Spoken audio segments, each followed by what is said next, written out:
Buenas noches, América. Lo que en principio era tan solo una hazaña se ha convertido en un reto mayúsculo para el chavismo. Hace más de una semana que Juan Guaidó, considerado presidente encargado de Venezuela, desafió nuevamente al régimen de Nicolás Maduro, burlando la prohibición de su salida del país. El anuncio de que estaba en Bogotá sorprendió, pero el chavismo no le quiso dar importancia. Allí Guaidó se sentó con Iván Duque, presidente de Colombia, y se reunió con el secretario de Estado de Estados Unidos, Mike Pompeo. Lo que entonces parecía una visita relámpago a la capital colombiana se evidenció después en una gran agenda internacional de primer nivel. Además de participar en el prestigioso y selecto Foro de Davos en Suiza, en Europa Guaidó se sentó con el primer ministro británico, el presidente francés, la canciller alemana, con autoridades españolas, polémica al margen de las diferencias con el gobierno de Pedro Sánchez, y hoy lo vimos con Justin Trudeau de Canadá. Además, se especula sobre un posible encuentro con Donald Trump esta semana en su gira por algunas ciudades de Estados Unidos. Guaidó ha dado un golpe de efecto. Con su viaje ha acallado a quienes lo veían como un líder que perdía fuerza y que no parecía estar llamado a liderar a la oposición, no siempre unida como querrían muchos venezolanos. Guaidó es hoy visto como un líder más sólido que hace 2 semanas, que abre Venezuela y su causa por la democracia a las principales naciones del mundo y a quienes éstas respetan y reciben con honores. Mientras que el madurismo sigue encerrado en sí mismo, relacionándose con China, Rusia y Cuba y pateando de puertas adentro porque ve como queda en evidencia su fracasado proyecto. Guaidó es la amenaza que no se creían y su autoridad se la está ganando a pulso. Son las 7 en Ciudad de México, las 8 en la costa este de Estados Unidos, Bogotá y Quito, y las 10 en Montevideo, Buenos Aires y Santiago. Y esto es Cuestión de Poder. Bienvenidos.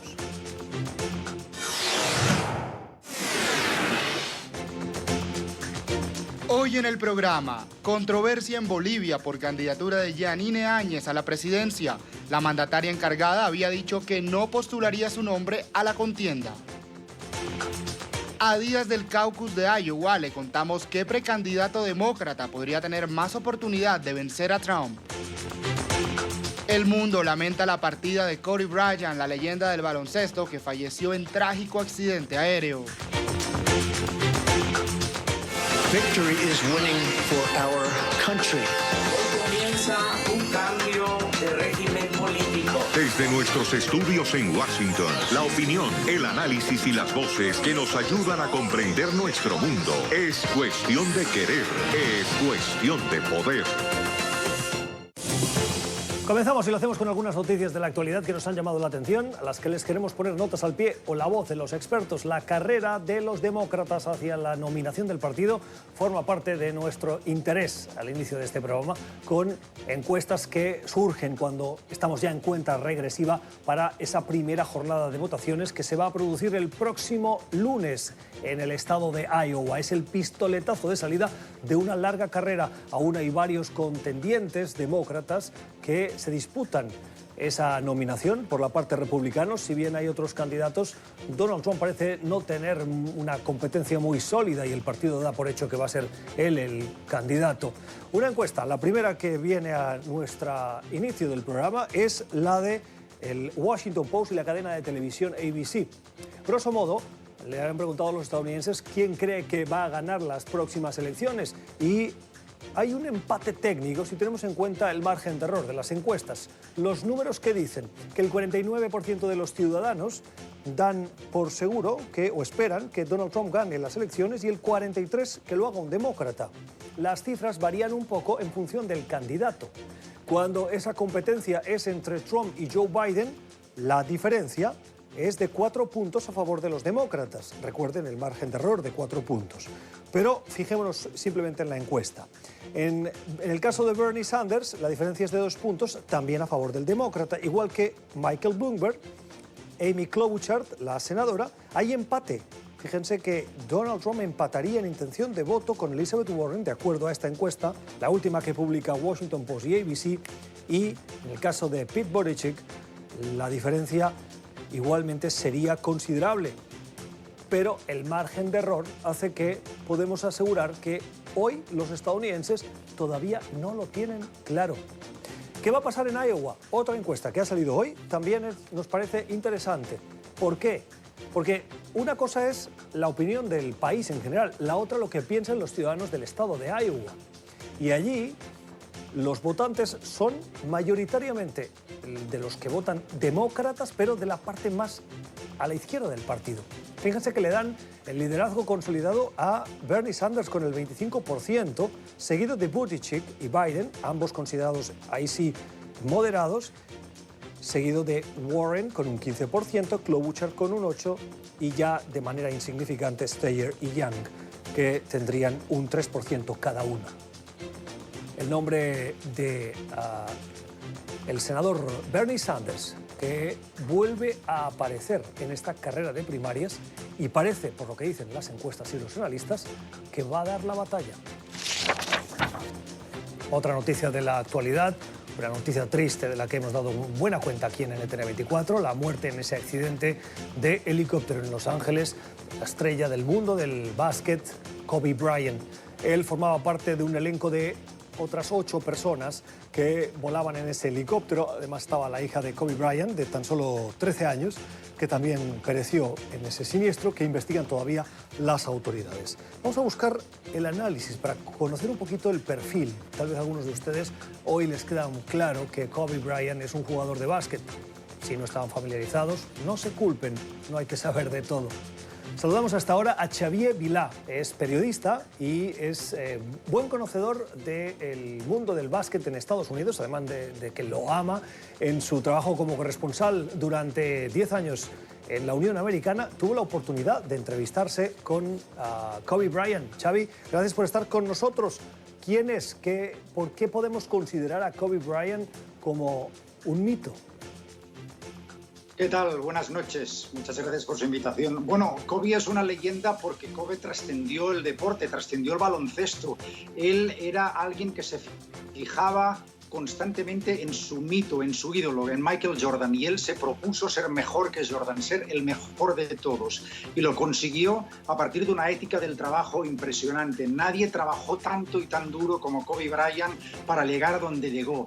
Además, su humanidad fue universalmente reconocida. Era una persona próxima con la quien se podía hablar, con quien te escuchaba y con quien se podía albergar esperanza de que gente de tal calado bajara a la realidad y tuviera un acercamiento con las personas de la calle. Desde esa perspectiva, por tanto, tanto desde el punto de vista deportivo, alguien irrepetible por sus proezas, como desde el punto de vista humano, alguien cercano y caluroso, Kobe fue una persona muy, muy especial. Xavi, ¿cuáles son los detalles de esa acusación de violación que pesa sobre el pasado de Kobe Bryant del año 2013? Bueno, Kobe en ese momento estaba saliendo de una lesión muy importante en su menisco y se fue a Colorado, a una localidad pequeñita, a recuperarse en un hotel spa donde había unos tratamientos específicos para la recuperación de su maltrecha rodilla. Allí una joven de 19 años le enseñó las instalaciones y los dos llegaron a la habitación donde se hospedaba Kobe y se besaron consensuadamente. A partir de ahí ya hay historias distintas sobre qué ocurrió. Ella sostiene que fue violada, como luego demostraron pruebas de ADN. Él inicialmente dijo que había sido todo consensuado, pero cuando esas pruebas afloraron, reconoció que se había equivocado, que quizá él no había entendido que ella no quería esa relación. Kobe salió al espejo público, se disculpó y aquello quedó superado con un acuerdo en tribunales que nunca terminó de sacarle la mancha de sospecha, pero a pesar de ese grave contratiempo que vivió, su esposa lo perdonó y la sociedad un poco también. De todos modos, esa es una mancha que queda siempre en su memoria. En los primeros perfiles de Kobe Bryant que se están conociendo, se subraya de una manera tangencial que tenía una especial relación con la comunidad latina. ¿Cómo era? Bueno, Kobe Bryant se casó con Vanessa, que es de origen mexicano, y Vanessa era una persona que tenía una gran alegría siempre en ir a un local, un restaurante que se llama El Camino Real, que está en Fullerton, en el sur de California. Ahí fue donde Kobe descubrió las carnitas, el flan, su menú preferido, y le gustó tanto lo que vio que ya llegaba a ese sitio por la puerta del detrás para hablar con los cocineros, para estar con ellos, para sentir esa pasión que tiene mucha gente dentro del conglomerado latino de California, de los Estados Unidos, sobre el deporte, pero también sobre el trabajo duro. Esa conjugación de cosas los unió mucho, porque Kobe era una persona que trabajaba tan duro como muchos latinos en los Estados Unidos. Kobe jugaba con dedos rotos, con ligamentos en mal estado, y los latinos se empatizaban con él, trabajando largas horas para sacar adelante a su familia. Eso y su capacidad, la de Kobe, de hablar español, italiano, inglés, diferentes lenguajes, hizo que esa comunidad latina estuviera bien cerca del jugador y lo abrazara un poco como su imagen. Por tanto, Kobe Bryant en los Estados Unidos para los latinos es alguien realmente muy, muy especial. Es el análisis de Xavier Vilá, es periodista, fue corresponsal en Estados Unidos durante casi 10 años. Xavier, gracias, feliz noche. Un placer, muchas gracias. Ya regresamos.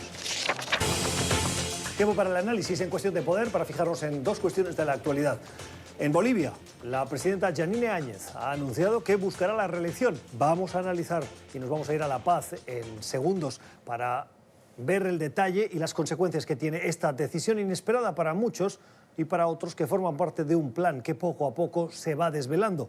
Pero antes, en Perú, este fin de semana ha habido elecciones. Aunque la actualidad sea tan bulliciosa que hayan podido pasar desapercibidas, nos parecía relevante hoy abordarlas. Elecciones no a la presidencia, elecciones al Parlamento. Y son elecciones que ofrecen un nuevo Parlamento para lo que queda del periodo, no para un periodo completo. ¿Por qué? Porque Martín Vizcarra, el presidente, decidió, usando su potestad constitucional, disolver esa Cámara, porque durante 2 veces le negaron las reformas del sistema de justicia que él estaba impulsando. Así lo pensaron los padres constitucionales en la reforma del 93.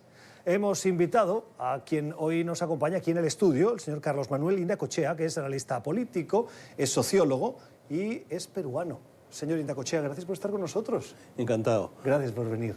Oiga, el Congreso que ofrece un Parlamento atomizado, esa es la palabra que hemos visto que utilizan muchos analistas, y que no ofrece realmente un contrapeso potente, porque al menos no hay un partido que tenga la capacidad de hacerle de contrapeso al presidente Martín Vizcarra. Han entrado entre 8 y 10 formaciones. Entre 8 y 10. ¿Y esto qué escenario nos deja de aquí al final de la legislatura?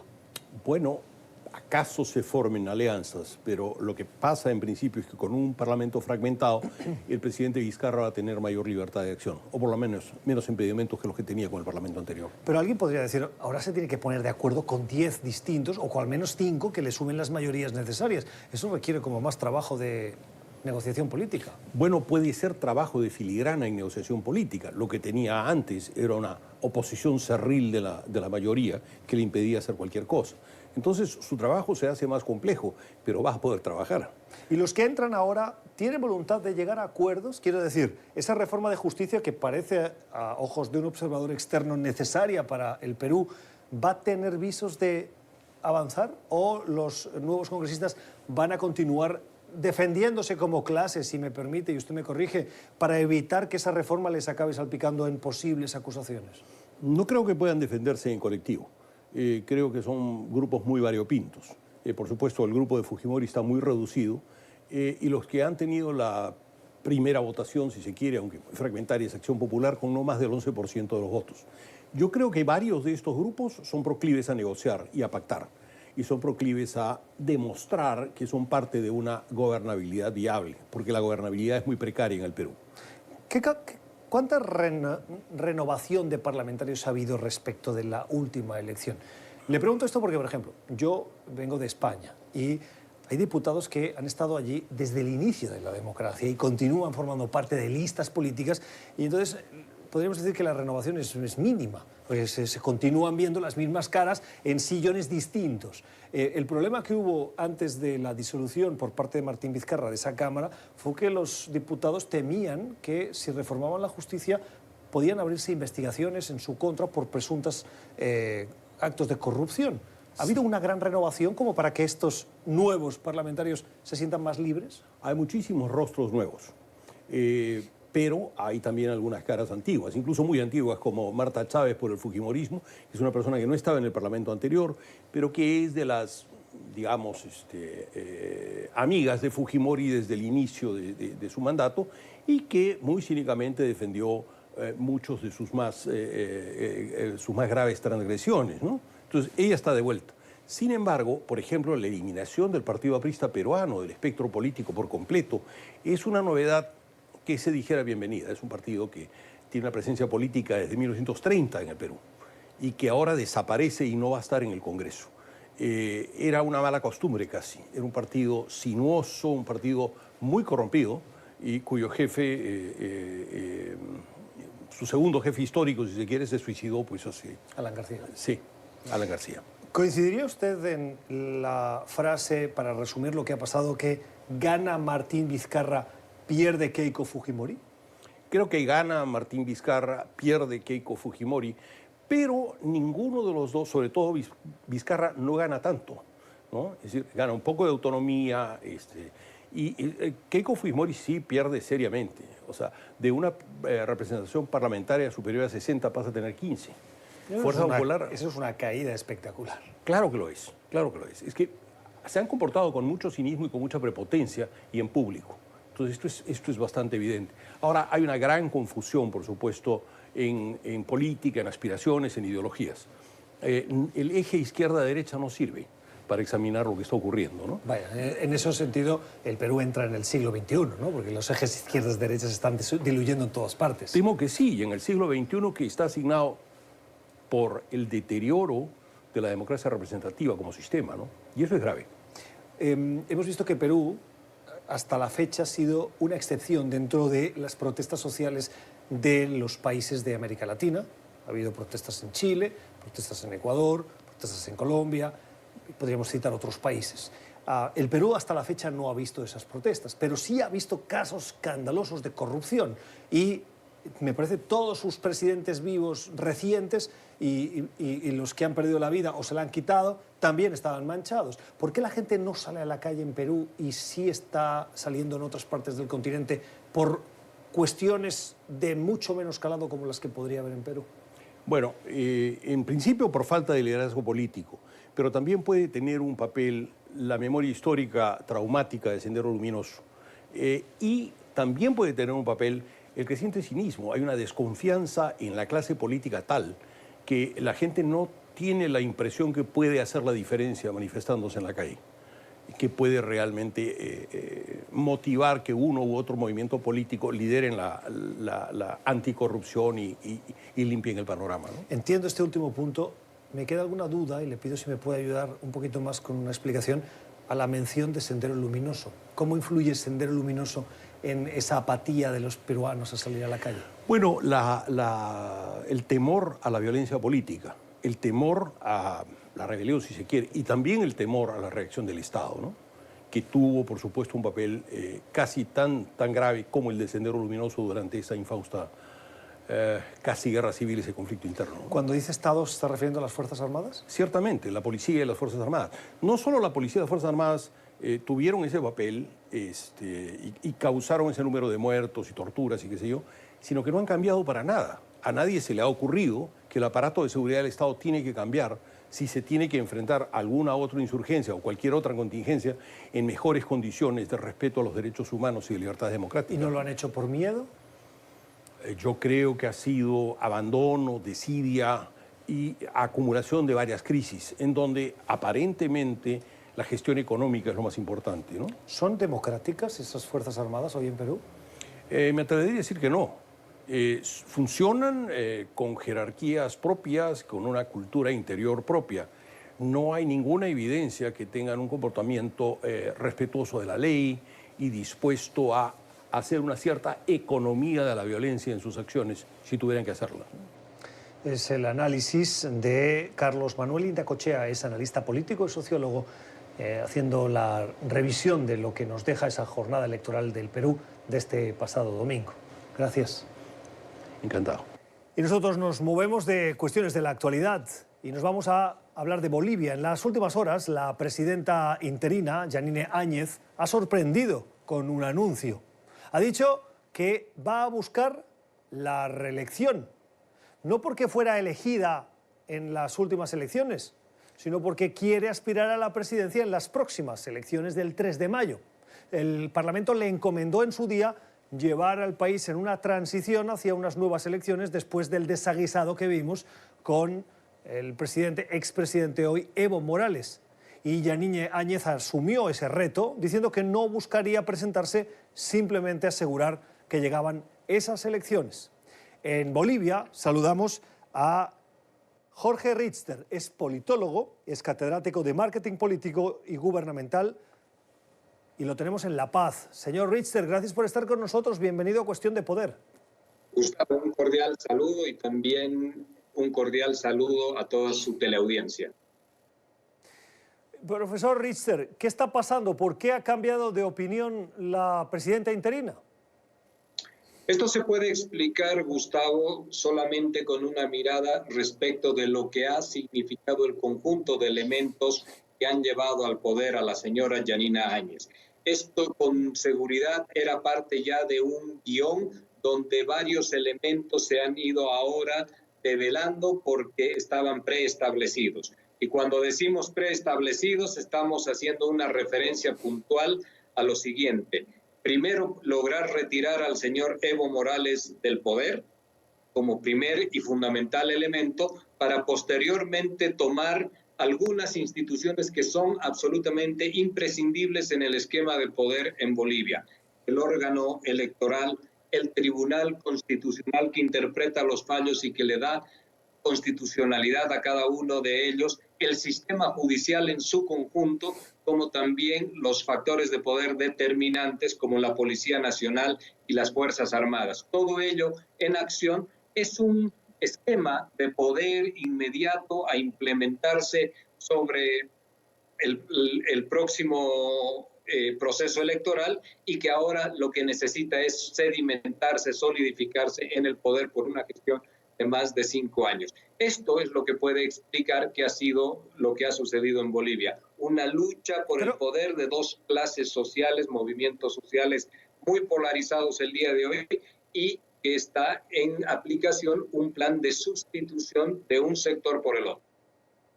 Pero ¿qué necesidad tendría, si atenemos a su explicación, ese sector cuando las encuestas decían que las elecciones en las que se demostró un fraude por parte del gobierno saliente, si hubieran sido libres y transparentes, tenía muchas posibilidades de ganar precisamente el sector que hoy forma parte o representa la señora Áñez? ¿No tendría que haber sido necesario toda esta crisis política simplemente asegurando que esas elecciones se movilizaban los votantes para decir ya no más continuidad de Evo Morales, como decían las encuestas? ¿Usted está haciendo referencia, Gustavo, al proceso de elección fallido del 20 de octubre? ¿Eso es así? Claro, ahí ya había una tendencia clara de que los bolivianos habían dicho basta, no queremos continuidad de Evo Morales. No, yo corrijo esa opinión, Gustavo. En ese proceso electoral donde la OEA ha señalado irregularidades en el proceso, no ha señalado, y en el informe de ellos no está la palabra fraude, hay una diferencia entre el primero y el segundo de aproximadamente 600,000 votos sobre un padrón electoral de 6,5 millones de votantes. Eso quiere decir que en todo caso lo que en aquella elección se tuvo fue una elección ajustada y sobre todo ajustada en lo que respecta al 10% que necesita siempre la primera fuerza sobre la segunda cuando no logra el 50%. Allí la tendencia era de un país polarizado en términos reales por la mitad para poder comprender cómo están distribuidas las fuerzas en Bolivia. Pero las encuestas nunca habían señalado a los sectores que son partidarios hoy de la señora Áñez y de todo la centro derecha de Bolivia como posibles ganadores de esa elección. Lo que sí les daba era posibilidades en una eventual segunda vuelta. Por ello es importante, por el elemento de sospecha que se instaló en el país respecto de un posible fraude y por el anuncio de la señora Áñez cuando se hizo cargo del poder de tener elecciones equitativas, justas, transparentes y aseguradas. Entiendo. Me estaba refiriendo precisamente a esa segunda vuelta, dado que en la primera no había, de acuerdo también a las encuestas, esa tendencia a que hubiera más de 10 puntos de diferencia. Por lo tanto, se daba casi por hecho que íbamos a la segunda vuelta, o que íbamos a esa segunda vuelta en la que muy probablemente se hubiera unido las fuerzas de oposición a Morales, y ahí en el escenario se dibujaba una victoria de Carlos Mesa. En cualquier caso, hemos visto que ahora la señora Áñez ha pedido la renuncia de todos sus ministros, y hay voces que dicen que Áñez, cambiando de opinión, pone en juego su credibilidad. ¿Usted qué opina? Es cierto que en estos momentos ha pedido la renuncia de todo su gabinete, y lo que hay que señalar, y antes le digo, la renuncia de todo el gabinete a consecuencia de la impensada renuncia de la ministra de Comunicación, Roxana Lizárraga, que le iba a generar una crisis de gabinete a consecuencia también de opiniones contrarias a la decisión que se había tomado de postulación. Lo que es importante señalar, Gustavo, es que la decisión de la presidenta Áñez de postularse ahora tiene un efecto transversal en el proceso político boliviano que afecta y distorsiona algunos de sus elementos. El elemento central de toda esta crisis en Bolivia es la pacificación, una política de diálogo y de encuentro entre sectores sociales distintos, socialmente, étnico-culturales también, que es el elemento imprescindible para poder tener una perspectiva como país.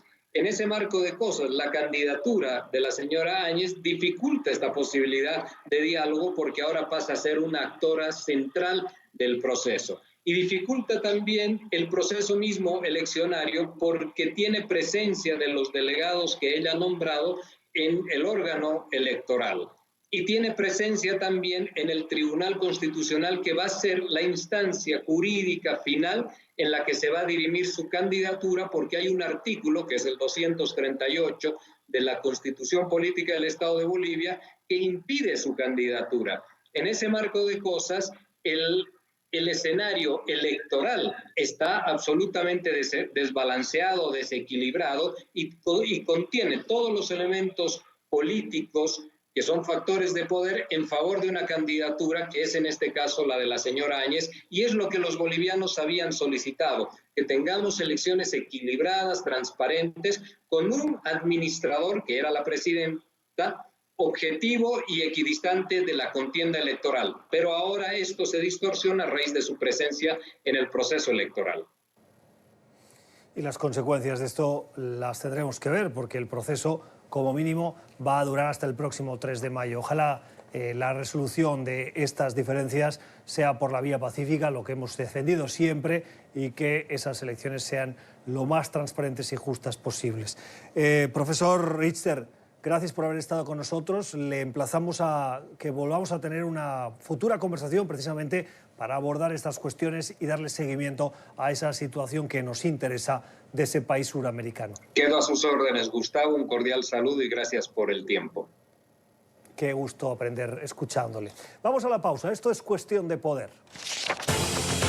Tiempo para el análisis. Continuamos mirando la actualidad, una actualidad que, como decíamos al principio del programa, también pasa por Estados Unidos en esa carrera frenética de los aspirantes demócratas por la nominación y de Donald Trump en su juicio político, que algunos dicen el final del cual ya sabemos cuál es, está escrito, si nada cambia.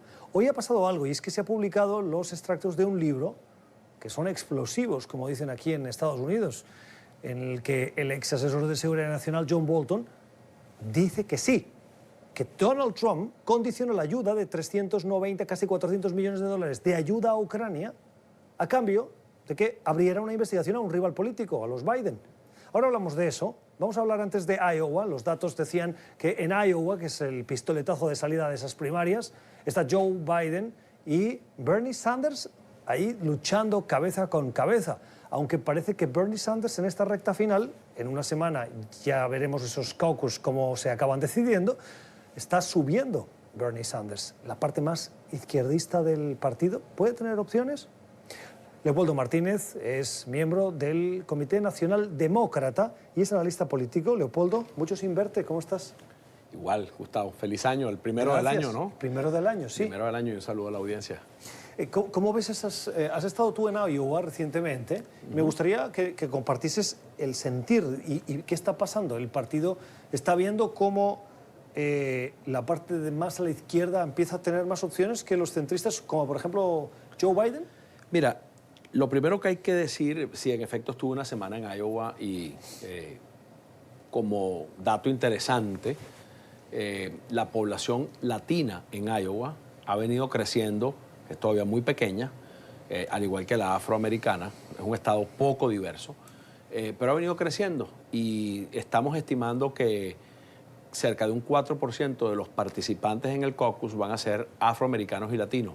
Y allí hay en los márgenes, una ventaja que se incorpora al caucus a favor de Biden, que registran muy poco las encuestas, porque las encuestas de caucus trabajan con un escenario, likely goers, o sea, gente que efectivamente muy probablemente irá al caucus. El caucus es un proceso difícil porque no es ir a votar y te regresas a tu casa.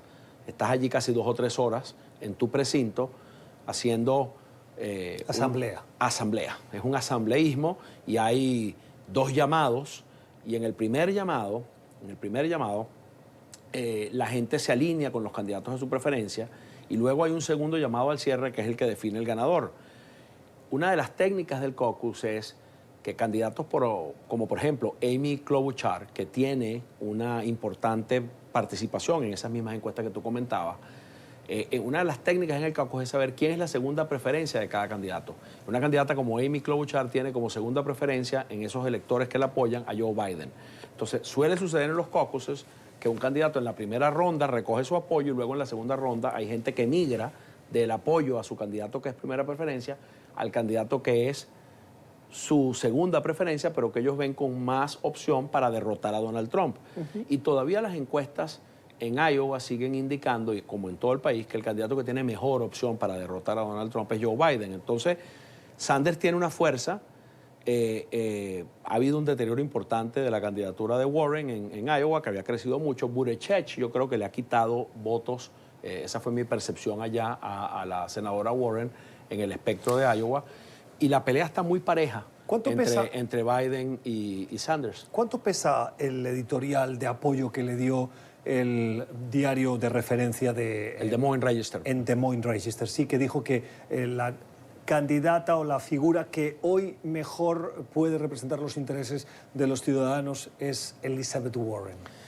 Los endosos de los periódicos yo creo que tienen un valor, pero el mayor valor que tienen es para que la audiencia sepa que desde ese día en adelante hay una línea editorial favorable a un candidato. O sea que, por un lado sí, es un respaldo del candidato, pero por el otro lado ya todos los electores que no están con Elizabeth Warren saben que lo que lean en el Des Moines Register, como lo que lean en el New York Times, viene con un sesgo editorial, ¿verdad? Que es el sesgo de la candidata que están respaldando, que en este caso es Elizabeth Warren, al igual que el New York Times, que emitieron un endoso o un respaldo a las 2 mujeres que están en la pelea, Warren y Klobuchar. Entonces, siempre es difícil valorar. Yo creo que es más bien un ejercicio de transparencia editorial lo que hacen los periódicos. ¿Quién gana? Este fin de semana escuchaba un interesante trabajo periodístico realizado, creo que era por el New York Times, en el que se habían ido a algunos estados que son clave, Pensilvania, Michigan, Wisconsin, y hablaban con los votantes y el concepto que intentaban explicar es el de la electabilidad, es decir, quién realmente tiene opciones.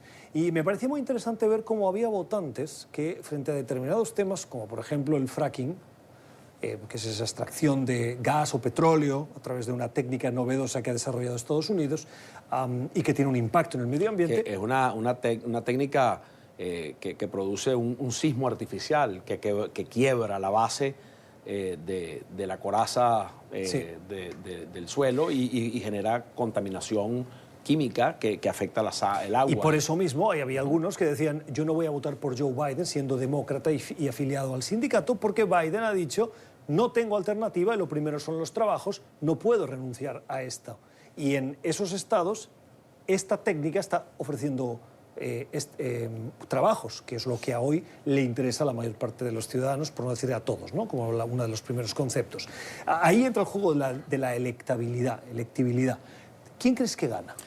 Mira, si tú ves las encuestas, la gran preocupación del electorado demócrata y sobre todo el electorado demócrata que va a las primarias. Recuerda que las primarias son siempre procesos donde va la gente más comprometida con el partido a votar, no la gran audiencia que potencialmente vota por el partido, sino aquellos que hacen más vida partidista. Eso tiene dos efectos.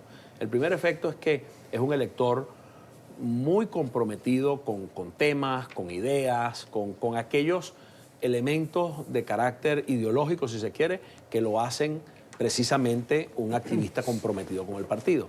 Entonces, hay muchos votos en las primarias que tienen ese contenido, esa carga profundamente dogmática, si se quiere. Por eso en Iowa hay esta volatilidad, pero al fin y al cabo tú ves que es un voto sumamente marcado por la agenda temática en el participante. Pero luego hay en todo el espectro del Partido Demócrata ahorita una gran conciencia de que es necesario derrotar a Donald Trump. Entonces, el gran punto de quiebre en las audiencias demócratas que van a las primarias o a los caucuses es quién puede derrotar a Donald Trump. Yo creo que ahí está el 60 o 70% de la motivación que la gente tenga a votar por uno u otro candidato. Y luego tienes cuál es el tema que a mí me preocupa, sea el fracking, que tiene que ver con cambio climático, o sea el empleo, o sea la postura que el candidato tenga con respecto a alguno de los grandes issues de educación, salud pública, etc. En el fondo, la gran diferencia entre un candidato como Biden y un candidato como Sanders en muchos de estos temas no es en el gran objetivo. Ambos quieren lograr políticas que produzcan sustentabilidad y resolución a los problemas del cambio climático. El tema es que Sanders suele proponer todas estas cosas, como en salud pública, como en educación, con una postura que busca llegar al objetivo final, al objetivo deseado, de la manera más radical, de la manera más inmediata que se pueda, con reformas que se pueden llamar, si se quiere, muy audaces. Y muy audaces porque difícilmente vas a tener un Congreso que va a tramitar esas reformas que requieren cambios legislativos de fondo en los tiempos de una presidencia o en los primeros 4 años de una presidencia. ¿Quieres decir que candidatos como Bernie Sanders o Elizabeth Warren, que son un poquito más radicales, podrían tener muchos problemas para llevar a cabo una agenda que, a pesar de ganar las elecciones con eso, el Congreso no le comprase? Tendrían más problemas de gobernabilidad, no solo de electabilidad.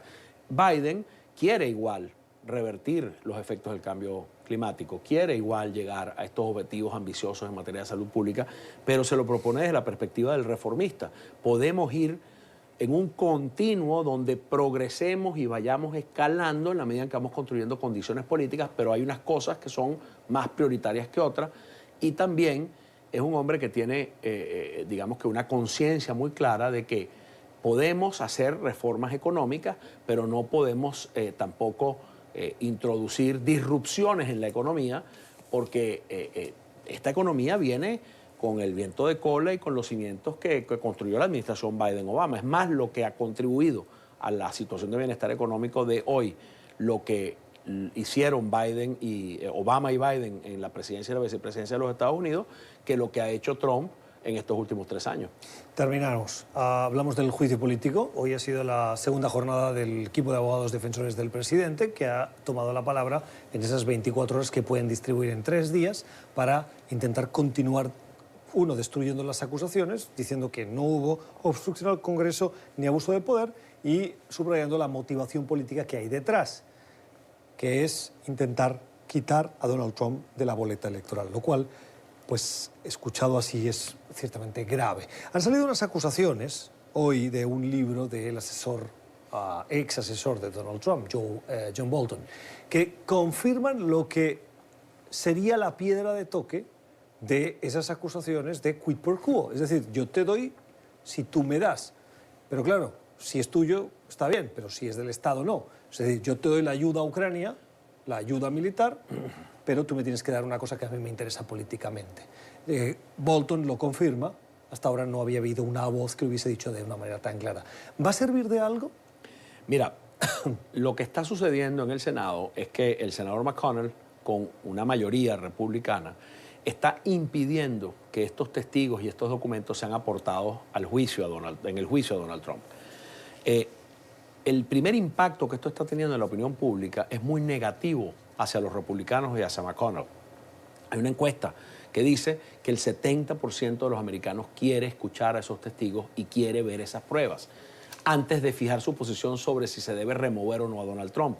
Y hay un porcentaje muy alto de gente que ya está convencida de que Trump hizo algo malo, algo cuestionable, algo incluso condenable desde el punto de vista constitucional e institucional, pero no necesariamente están todos de acuerdo con removerlo del cargo. Sin embargo, Fox ayer pone en la calle una encuesta, nada más que el canal que más respalda a Trump y a los republicanos, en donde por primera vez solo el 44% de la gente está en desacuerdo con remover a Donald Trump y ya el 51% está de acuerdo con removerlo. Es decir, que esto de no permitir que gente como Bolton hable tiene un costo alto para los republicanos y va a tener un costo alto, Gustavo, para los senadores republicanos que van a competencia electoral en noviembre en estados como Colorado, Arizona, Carolina del Norte, Georgia, en los cuales la opinión pública, porque está conformada por republicanos moderados e independientes que antes votaban a favor del Partido Republicano, pudiera decir, esto no estuvo bien en el Senado, este señor con este voto respaldó a Trump y pudieran castigarlos en la boleta electoral. Como siempre, la última palabra la pueden tener los ciudadanos en esas elecciones del próximo mes de noviembre, porque si nada cambia, este juicio político va a terminar, como ya sabemos, con la exoneración de Donald Trump de esos cargos, de esas acusaciones. Leopoldo Martínez, gracias por haber estado con nosotros. Gracias, Gustavo. Vamos a la pausa, ya regresamos. Así terminamos. Gracias por la generosidad de su tiempo. Esperemos que hayan aprendido, como lo hemos hecho nosotros, de nuestros invitados. Que tengan una feliz noche.